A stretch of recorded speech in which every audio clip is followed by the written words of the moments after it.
Okay, so if you're wondering what we're doing, this is a test thing. I'm trying out I got an Elgato. I'm trying to get it to work. OBS is being a real pain. But let's see if this works. I'm trying to watch a video and do some commentary on it. This is going to be a short sample. We're going to keep it to 5 minutes. Um, this is the Catholic Protestant debate. I think it's True Christian versus Catholic convert. They're both TikTokers. Let's check it out. All right, awesome. Okay, I'm going to start now. Hello, everyone. As you all know, I will be defending the Catholic position of the question, do works justify us, in the affirmative.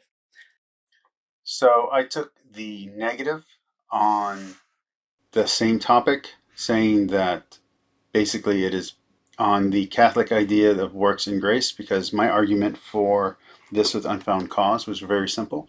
You should not be separating out faith, grace, works. You shouldn't be separating these things out. All of these are part of one package of salvation. And when you separated them out, you're actually doing a disservice. So grace and faith and works are one unit, one solid unit.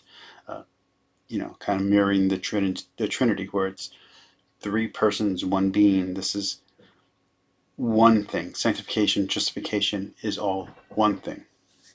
All right, so let's continue on. I wanted to start by first defining what justification is.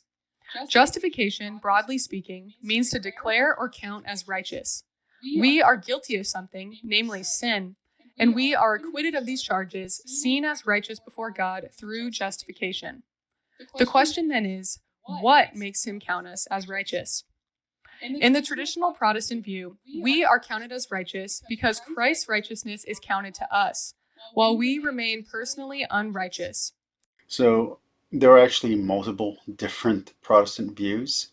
Mainline Protestantism will probably either be substitutionary atonement or some variation thereof, imputation, while with Catholicism, we're more about infusion.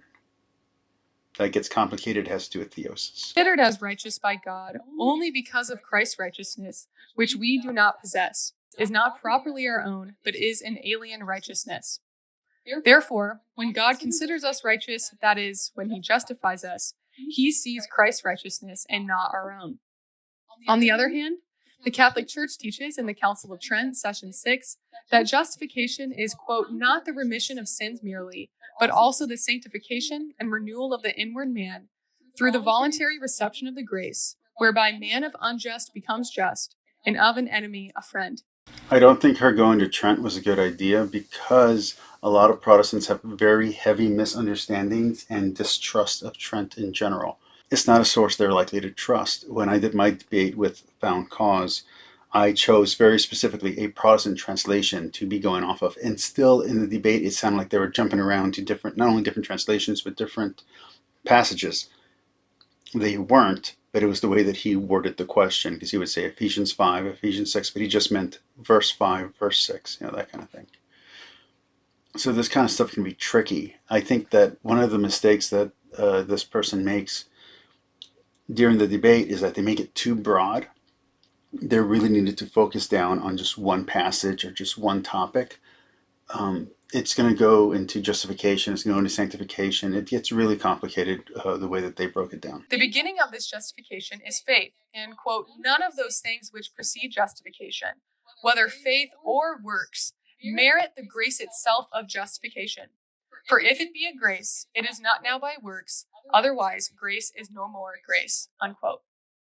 Therefore, the Catholic Church teaches clearly that the grace by which we are saved is not the result of human works, but is the unmerited gift of God. And that is correct. The contention relevant to this debate, then, is how the grace merited by Christ alone is applied to us for our justification. In the Catholic understanding, we are counted as righteous because we are truly righteous, since God has made us so.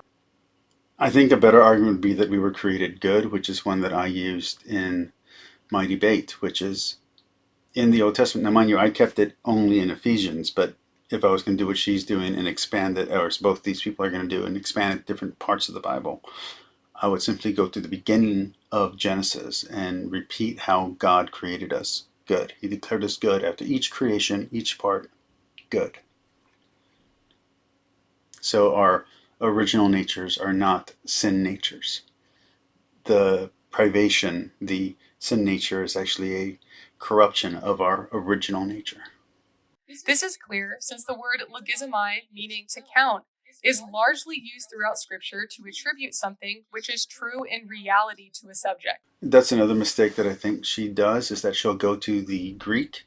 When Found Cause tried to do that with me in the debate on the same topic, I said very honestly, I am not a linguist. Now, for all I know, maybe she is a linguist, but I am not a linguist. I do not know or study Koine Greek. I am not an expert in ancient Hebrew, and therefore I could not get into the syntax or what this word meant at that exact time period.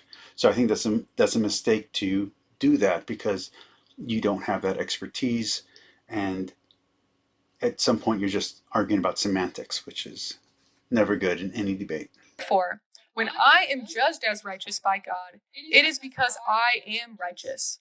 As Psalm 19:9 says, the judgments of the Lord are true and righteous altogether. Like Protestants, we believe this righteousness comes from God, but we can truly call it our own. This righteousness is intrinsic to us, given to us from Christ when we possess faith united to hope and love. Thus, David says, quote, "Judge me, O Lord, according to my righteousness." And It's around a little bit too much. She should have stayed in one passage or one book or one theological point. according to the integrity that is in me. Psalm 7:8. We are judged according to our own righteousness and the virtues residing within us. Therefore, the more we increase in the virtues of faith, hope, and love, the more we become justified before God, since we grow in righteousness. Justification, then, is revealed as a continual process in which we become more and more like Christ through increasing in virtue. So the way that I explained it is that what is past tense for God is still the future for us, as God is outside of time.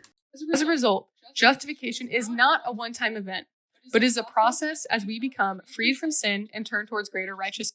The one-time event language, I think, was also another mistake, as, again, God is outside of time.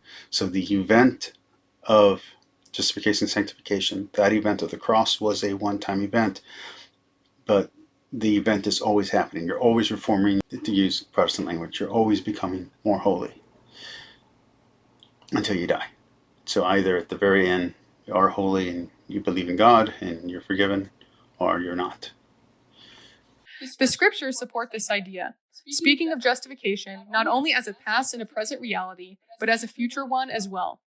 Thus, Job says, "I sinned and perverted what was right, and it was not requited to me. He has redeemed my soul from going down into the pit. Behold, God does all these things twice, 3 times with a man, to bring back his soul from the pit." So I brought up this exact same point within Ephesians, and I think that is a very good point. I'm going to stop it there because, again, this is just a test video. If it ends up being any good, I will post this sample up, and then later on, maybe I'll do the rest of this video if I ever get around to it.